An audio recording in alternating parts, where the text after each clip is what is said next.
శిఖరాలకు సవాళ్లు, విద్యార్థుల విజయాలు. పూర్తి వివరాలకు చదవండి రేపటి సాక్షి దినపత్రిక. ఏపీలో మెడికల్ సీట్లే వద్దని కేంద్రానికి సీఎం చంద్రబాబు లేఖ రాయటంతో వైద్య విద్యార్థుల భవిష్యత్తు అగమ్య గోచరంగా తయారైంది. అయితే మెడికల్ కాలేజీల ప్రైవేటు పరం చేసే దిశగా కూటమి సర్కారు అడుగులు వేస్తోందని, మెడికల్ కాలేజీలను ప్రైవేటు పరం చేయడం వెనుక భారీ స్కామ్ ఉందని వైఎస్ఆర్సీపీ నేతలు అంటున్నారు. వేల కోట్ల వ్యయంతో నిర్మించిన ఈ మెడికల్ కాలేజీలను అప్పనంగా అమ్మేయడానికి యత్నిస్తున్నారని ఆరోపిస్తున్నారు. వైద్య విద్యను పేదలకు దూరం చేయాలనే సీఎం చంద్రబాబు ఆలోచన పట్ల విమర్శలు వెల్లువెత్తుతున్నాయి. వైద్య విద్యను ప్రైవేట్ సంస్థలకు కట్టబెట్టేందుకు సిద్ధమవుతున్నారు సీఎం చంద్రబాబు. మెడికల్ కాలేజీలను ప్రైవేట్ పరం చేయడం వెనుక పెద్ద స్కామ్ ఉందన్నారు మాజీ మంత్రి విడదల రజని.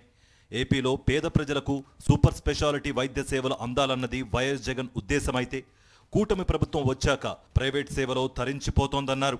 పులివెందులపై ద్వేషం, రాజకీయ కక్షతో చంద్రబాబు ప్రభుత్వం విద్యార్థుల జీవితాలను బలిచేస్తోందన్నారు.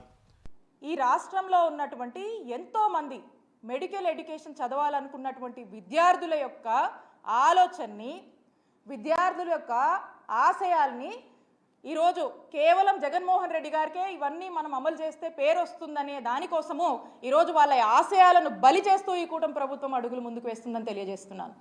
ఈ యొక్క మెడికల్ కాలేజ్ అన్నిటినీ కూడా ఈ ప్రైవేటైజేషన్ పేరుతో ప్రైవేటు వాళ్లకు దారాదత్తం చేస్తూ ఒక పెద్ద స్కామ్కి తెరతీస్తున్నారని మనకు సందేహం కలుగుతూ ఉంది. మెడికల్ కాలేజీలు ప్రైవేట్ పరం చేయడానికి చంద్రబాబు సర్కారు ప్రయత్నిస్తున్న నేపథ్యంలో తిరుపతిలో ఏఐఎస్ఎఫ్ రౌండ్ టేబుల్ సమావేశం నిర్వహించింది. మెడికల్ కాలేజీలపై ప్రభుత్వానిది తప్పుడు నిర్ణయమని తిరుపతి ఎంపీ గురుమూర్తి విమర్శించారు. చంద్రబాబు సర్కార్ దీనిపై కుట్రలు చేయడమే గాక ప్రైవేట్ పరం చేయడమే లక్ష్యంగా పెట్టుకున్నారని మండిపడ్డారు. ప్రజలందరికీ ఆరోగ్యాన్ని వరప్రసాదనిగా ఇవ్వాలనే మంచి ఉద్దేశంతో పెట్టినటువంటి ఈ కాలేజీలకు సంబంధించి దీన్ని ప్రైవేటు పరం చేయాలనుకోవడం, అలాగే ఇటు వ్యవస్థను మొత్తం నిర్వీర్యం చేయాలనుకోవడం అనేది చాలా పాపపు చర్య. అది ఖచ్చితంగా ప్రజల యొక్క బాధ, విద్యార్థుల యొక్క గోడు, అన్ఎంప్లాయ్మెంట్లో ఉన్నటువంటి విద్యార్థుల యొక్క గోడు ఖచ్చితంగా ఈ కూటమి ప్రభుత్వానికి తగులుతుందని. మెడికల్ కాలేజీల నిర్వహణ చేతకాక చంద్రబాబు చేతులెత్తేశారని అన్నారు వైఎస్ఆర్సీపీ నేత రవీంద్రనాథ్ రెడ్డి. విద్యార్థుల నోటికాడికొచ్చిన మెడికల్ సీట్లను వద్దని లేఖ రాయడం చంద్రబాబు మూర్ఖత్వానికి నిదర్శనమని అన్నారు. వీటికి తోడు ప్రభుత్వ మెడికల్ కాలేజీలు, ఆసుపత్రులను ప్రైవేట్ పరం చేయాలని చంద్రబాబు కుట్రలు చేస్తున్నారని ఆరోపిస్తున్నారు రవీంద్రనాథ్ రెడ్డి. భారతదేశంలో స్వాతంత్రం వచ్చి ఇప్పటి వరకు ఎవరు చూసిండారు అన్నమాట.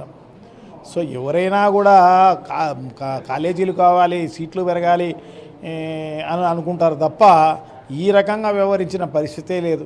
సో ఇది చేతగాని ప్రభుత్వము, పనికిరాని ప్రభుత్వము కాబట్టే ఈ రకంగా నిర్ణయం తీసుకోవడం జరిగింది. పేద విద్యార్థుల ఆశలను బలి చేయవద్దన్న వైఎస్ఆర్సీపీ నేతలు కొత్త మెడికల్ కాలేజీల ప్రైవేటీకరణపై తీసుకున్న నిర్ణయాన్ని ప్రభుత్వం వెంటనే వెనక్కు తీసుకోవాలని డిమాండ్ చేస్తున్నారు.